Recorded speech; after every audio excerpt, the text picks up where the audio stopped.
Welcome back to the Pitch Pod. My name is Joe Janner. With me, my co-host, as always, Jeff Stebbins. Jeff, it feels like it's been a minute. How you been? It has been a minute, Joe. Doing okay. Thank you for asking. Doing all right.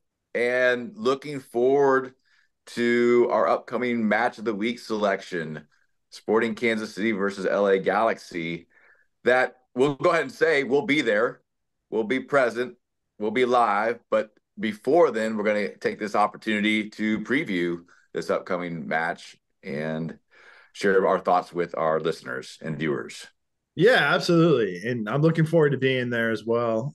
I do want to give you a brief shout out, Joe, because in our one of our last podcasts, we were looking at the Champions League. We were looking at Atletico v Inter. Joe, you nailed it. Spot on, man. So congrats there. Hats off to you because I think most people had Inter winning. You had Atletico winning.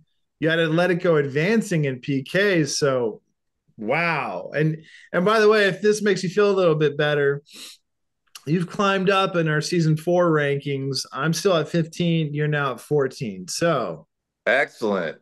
Good. And I think I mentioned that it wasn't just gonna be Inter's game to win, that based on the fact that the previous result and what they needed to do, and or rather even what Atletico Madrid needed to do to keep them from advancing, they got the job done. And it's at times I think it's a very industrious and very efficient side. And there they are. There's proof of it going through, getting what they needed to just do, and looking forward to see how much further they advance in that contest. So thanks for the recognition, though. Yes, it's nice to only be trailing just a little bit. So let's see if we can keep it going. yeah, and I always like to see the underdogs win. So I'm happy with Atletico moving forward. And we'll definitely cover the Champions League matches moving forward. But Joe, we're here for Sporting KC versus LA Galaxy, right? Yes, and it is match day 5 in the MLS.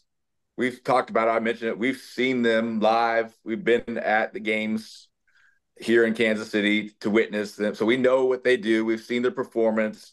We know the results. You're looking at a Sporting KC side that is 6th in the Western Conference. 1 win, 3 draws for 6 points. And an LA Galaxy that also with 1 win and 3 draws with 6 points, but they're up on goal differential to be 4th. Got St. Louis sandwiched in between there with the same record as well. So it's close. It's early on. It's still, again, just match day 5, but it's close up there at the top. And be interested to see how this game goes. Yeah, and I think pre-show you mentioned it. It's kind of a historic rivalry. 2 original teams of the MLS have gone back and forth over the years, and it's always a fun competition in Kansas City to see these 2 teams square up. So looking forward to it. And just right off the bat, the first thing that pops up into my mind, Joe, is, and I don't know if either of us are privy to this, but in Sporting KC's last match, one of their star players, Johnny Russell, actually left the pitch early for an injury. Now, it didn't seem very severe, but I was just wondering, do we expect him to play, or is it still day to day kind of seeing how that works? I have to figure, considering where it was, I haven't, off the pitch at the 52nd minute, coming off with an injury. Didn't look like it was anything severe, but it looked like it could have been something that could keep him from at least starting. I don't know. I'm thinking that it's maybe day to day. I don't, again, like I said, I hadn't got the report from medical as far as where he is, but I would guess, or I would speculate that it's probably something that, based on him and how he came out within that match. I mean, it has been a week within, possibly selected, but possibly not starting as well. Yeah, and that's going to hurt for Sporting KC. He's one of their main goal scorers, one of the main guys that sets up goals for others, such as Polito or Daniel Saloy. So that's going to hurt if he's not in, but who knows? Maybe by the time game time kicks off, he'll be good to go, or at least come in late. So, hopefully, if you're a Sporting fan, he's good to go. Well, something probably should also go ahead, Jeff, go a little bit further of those players, of the selection of what we've seen, or maybe I'm just speaking for myself. definitely determined, definitely from the get-go, one of the players on the pitch for Sporting Kansas City that game in and game out is giving their all. I might ask some questions about the whole side. I'm thinking just back to last week being there. I think I made comment while we were at the game. Like the first 15 minutes didn't look like the home side, who you would hope that would come out at the whistle to play, didn't look like they're up for it. And that's not the first time we've seen it. So yes, Johnny Russell there. If he's not, I mean, you wonder how much he carries that if he doesn't get a start. Is it going to even be more of a drop off in terms of what they look like to begin the match? Not really the way you want to start off at home for sure. Not the way you want to start off at any contest, any match in that case. So that's what I'm looking forward to see. Really, is there some change? I mean, what kind of conversations, what kind of effort is made during the week along those motivational lines to employ the players to do more as far as coming out there from the whistle, from the opening whistle to play?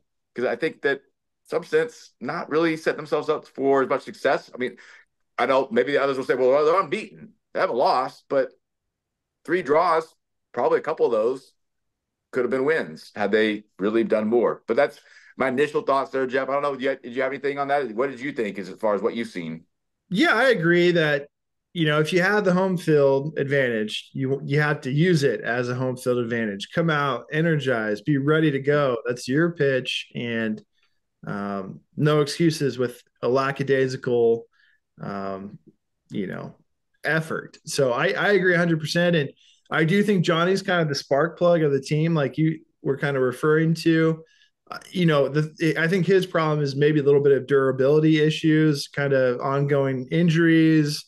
So that's a problem. But as far as energy, he does seem to be the guy that gets everyone riled up and gets the fans involved for sure. Um, I expect Sporting to come out in a 4-3-3 as they typically do, and LA Galaxy they typically come out in that way, and they have a great striker up top. But the player that kind of stands out to me, and Joe, we've talked about him quite a few times, is the former Barcelona player, young guy, Ricky, and he's their number 10. He comes in from the left wing, and we saw him play last season, and I think last season was tough for him because it was his first year in the MLS, a lot of growing pains. He's young, maybe some maturity issues. But so far this season, it seems like LA Galaxy is coming out pretty good. Not a lot of wins by any means, but they probably should have beat Inter Miami. There was a red card. After the red card, Messi scores. They had a draw with St. Louis, the former number 1 team in the league, St. Louis. So I've been impressed so far. It kind of seems like, hey, maybe he's getting the hang of this, maybe taking on more of a leadership role. And the highlights I've seen with him specifically, I've been really impressed with his all around game, whether it's shooting or assists, leading players, beautiful touches.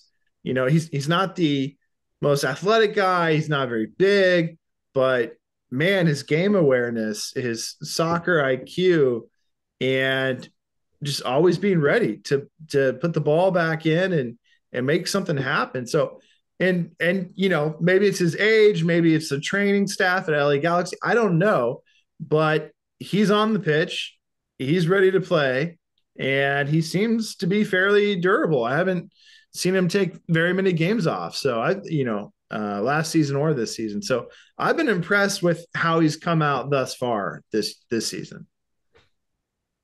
I think, yeah, you look at it and he's a standout performer within the group, within the league in some sense. I mean, if you focus and put your intentions on identifying what he's doing through different phases and within different stages of the match, it stands out as far as someone that has, the pedigree, if you will, of being a former Barcelona player. I think that shows, and you see that in comparison to some of the other players that are not only within that squad, but as the league as a whole. So, and like I said, he's young and he is there. He intense about his performance. I think he's very much wants to be a part of a winning side and wants to be a part of a winning and well-performing team. So I think that's something that you'll see there, and that's something I'm also looking forward to see again in person, live this upcoming weekend.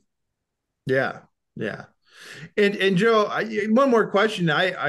I'm excited to see this, and I think I have my prediction ready. But I got to know, Joe, if Johnny is not playing this upcoming week, does Sporting KC, do they change things up? Do they do a different formation, or do you have insight on who might replace him out on that side?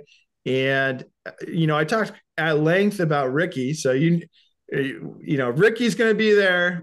Mention him, but besides Johnny, who are some other players for Sporting KC that have the ability to be impact players as well? One thing we've talked about before, and one that stands out again, if you're Sporting KC supporter or you're from outside of the MLS lens looking in, if you watched a game that featured Eric Tommy, you go, okay, that's a player that, again, that stands out a little bit beyond some of the other talent, the other players within both Sporting Kansas City and within the league. At times, I think we've been commented on a lot. So there's been times where he takes on the opposition on his own. Very much a dynamic player that does look to change the complexion of the game, if you will, by taking on other players. He's very versatile in that sense, and does have that dynamicism about him that makes it interesting performer to watch. I think after that, I mean, it's tough because I don't think that Alan Pulido, at least through the first parts of this season, has really shown up in the way that you would expect for the billing of that type of player. And the question you did ask is who is probably going to more likely start for Johnny. I would probably go back to look at exactly probably what they did with the substitution. It's a Stephen Afrifa that would go in there and replace him on the right wing there. So that's probably what they'll do again if Johnny's not starting. That's as far as I can get as seeing anything else changes. Same system, same thing. You said typically I'd put it in bold, highlight, all capitals. You'll probably see the same Sporting Kansas City setup. Just for me, be really interested to see if between last week and this week, there's a little bit more motivation. There's a little bit more higher level intensity to go and get on the board early and score often and give LA Galaxy as the visiting side a difficult time. Yeah. Yeah. I thought I'd throw out the defender, Remy Walter. He's defender / striker, right? He's had a couple goals this season. So who knows? Big leg. If he gets open, gets an opportunity to put one on goal, maybe Remy gets another one against Galaxy. So should be fun. And I can't wait to see the game in person. But Joe, if you're ready for predictions, I'll let you go first. I'm kind of interested in what you're going to say here. I think that you're looking at two sides that, at least in terms of results, have been level. You're looking at a side in Sporting Kansas City that could have significant injury impact against them. Not to say, though, at home that they can't score, should score. Didn't mention it. LA Galaxy, 9 goals for, the most in the Western Conference in 4 games. Probably can put up a couple here, there, wherever. Probably will do so. I see Sporting Kansas City having to do whatever they need to do. Maybe it's quite the opposite of what we've seen. Maybe it's a late goal to draw level. I see this one going 2-2. Okay, a draw. And that I could definitely see that playing out. That both teams thus far have been drawing quite a bit, so that makes sense. I think that this is going to be a good game, and I think both teams are good. And last season, of course, was disappointing for the Galaxy. They're basically bottom of the chart, but they seem like a different team this year. At least they're starting out like a different team. And I think Sporting KC is going to be in the playoffs again this year. So, yeah, I think this is going to be a good match. I think a draw is fair. I'm actually going to go with a upset, if you will. I'm going to have LA Galaxy win this game, Joe, 2-1. And I think Ricky scores one of those goals, and he might as well be involved with the next one. He's great, the through passes. So, yeah, I got LA Galaxy winning this one. Now, that does rely on LA Galaxy keeping their cool. If they get carried away and another red card, that could easily change the outcome, and they've had too many of those as of late. So as long as everyone's in the game, and is healthy, then I have LA Galaxy winning this game 2-1. And how do you think then the supporters in Kansas City and Peter Vermees will respond to that? I mean, in this phase of the season, is it going to be a big blow to them? I mean, if that were to be, I mean, I know it's all speculative, but how do you think that they would respond, or what would be their counter to that than if they were to lose at home now and slip in the table? Well, if this was last season, I think it'd be different, but Galaxy's coming out like a new team. They seem like a new team. They're playing better together. So, you can't win them all. You got to roll with it a little bit, but it definitely doesn't help. But no, I mean, I've been really impressed with the Galaxy thus far. So, they're competing with the top tier teams, and like I said, almost beat a pretty stacked Inter Miami team, and probably should have beaten an Inter Miami team with several. What are we up to? 4 former Barcelona players, or what's the count at now, Joe? I lose track. You lost track. Enough to be at the top of their respective conference. And hopefully everyone out there gets a chance to tune in. If you're looking for a pub to watch in your neighborhood or your area, you might want to check with them and make sure they have Apple TV before you go. We've ran into that issue time or two, but yeah, it's going to be streaming on Apple TV, and I know Joe and I are looking forward to seeing it in person. And until next time, everyone. Thank you, everyone, for tuning in. If you like what we bring you here at the Pitch Pod, please do us a favor, hit that like and that subscribe. Don't forget, we're available on Apple Podcasts as well as Spotify. Thank you, everyone, and keep pitching out there. In a game with a round ball, a round post, anything can happen.